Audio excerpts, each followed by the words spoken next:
I was thinking ranked choice voting, putting that in the Well, mix, and then you can get we an talk about independent ranked in there. choice. Yeah. Wouldn't it be interesting if you just had people running and we decided which positions they would go in? That would be even cooler. There's a pool of people who want to be in office, and then we select which offices. That'd be amazing. I mean, talk about more democratic. Absolutely. I'm 110% behind because we're the employers here, and we're like, yeah, I see your skill set. Yep. You're not there. No, and it forces people to engage. And the thing is, everyone then has to debate, and you have to pay attention to the debates because you got to vote for one person to be the leader. We'd be all building our fantasy teams, our fantasy governments. That's exactly right. Yeah, amazing. Oh yeah, it would be so much fun, so much fun. Even more fun to learn about in civics. Like you said, it becomes a fantasy team, and then we got to allow betting. that'll make it. And then we'll just vote through PlayStation or Xbox. We'll just be building teams, and it'll be this whole interface. It'll be great. I love it. There we go. Yeah. Anyway, that's just a little thought experiment that I was like, I wondered what you would think about it as a person who's against parties. I love more choice. I hate rigidity for the most part. I know that's like a very general statement, but I think that when things are important, you need to be flexible. You need to be nimble. Yeah.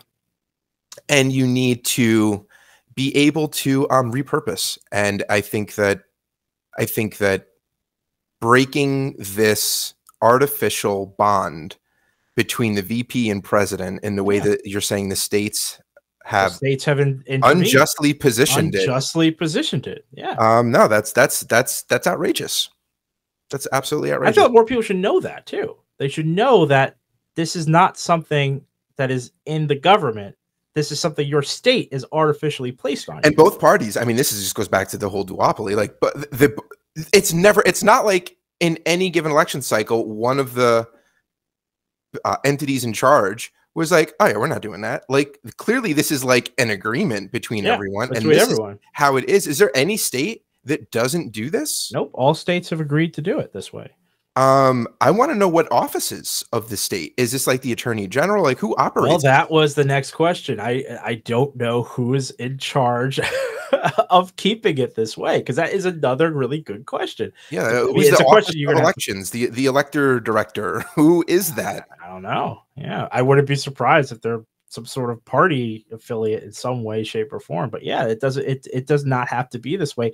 And it is surprising that there is uniformity with this, because states like to break rank. I'm surprised Texas hasn't just gone and said, you know what, that's not how we're doing it. We're going to let you, this is Texas. We do it Texas way. I'm just surprised that everyone has gone on board. They all get federal dollars. They're no fools.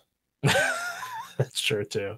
I'll give you that one. But yeah, it's something I want you, listener. It was something that kind of was very profound to me, and I'd be interested. I would love to hear if more people are aware of it.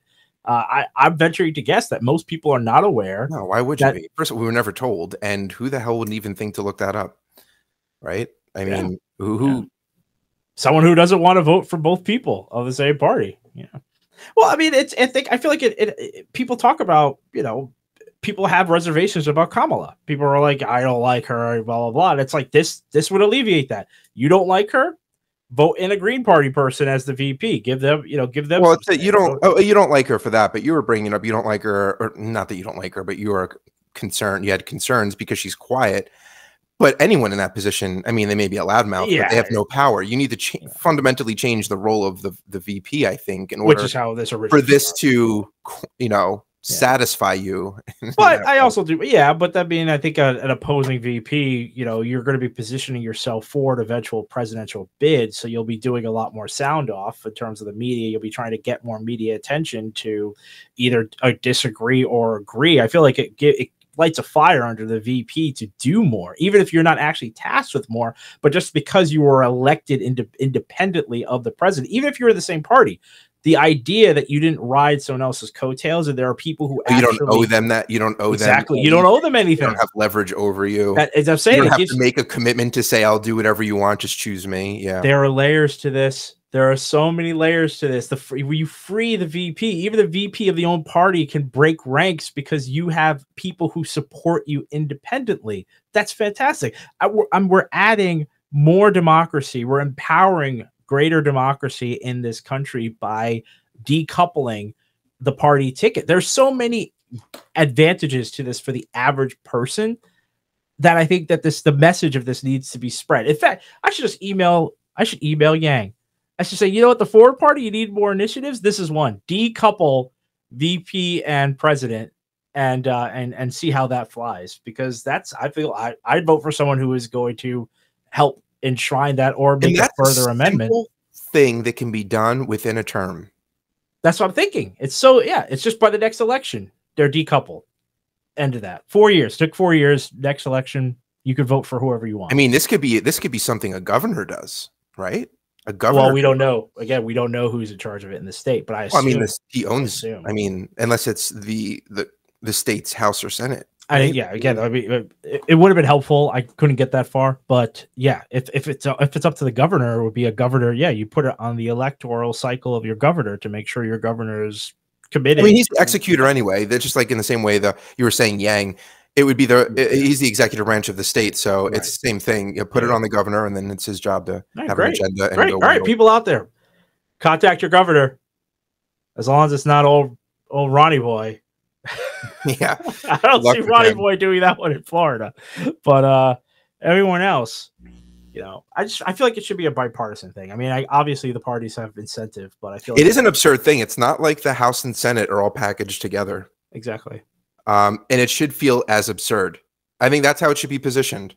Do you think that it should all be packaged together with the House and Senate, your local freeholders or your Board of Education or whatever else? You vote the president and then they just pick everybody who go. It's just right down if you don't feel like it should be that, then why would it be that at the very top? Yeah. It writes itself. The ad dollars are flowing in as we speak. It's genius. Fixing problems here on the Retraction. Fixing problems you didn't even know you had. Putting out, yeah. We're uncovering problems and then we're fixing them. Yeah, it's better than just leaving your house on fire. So. Yeah.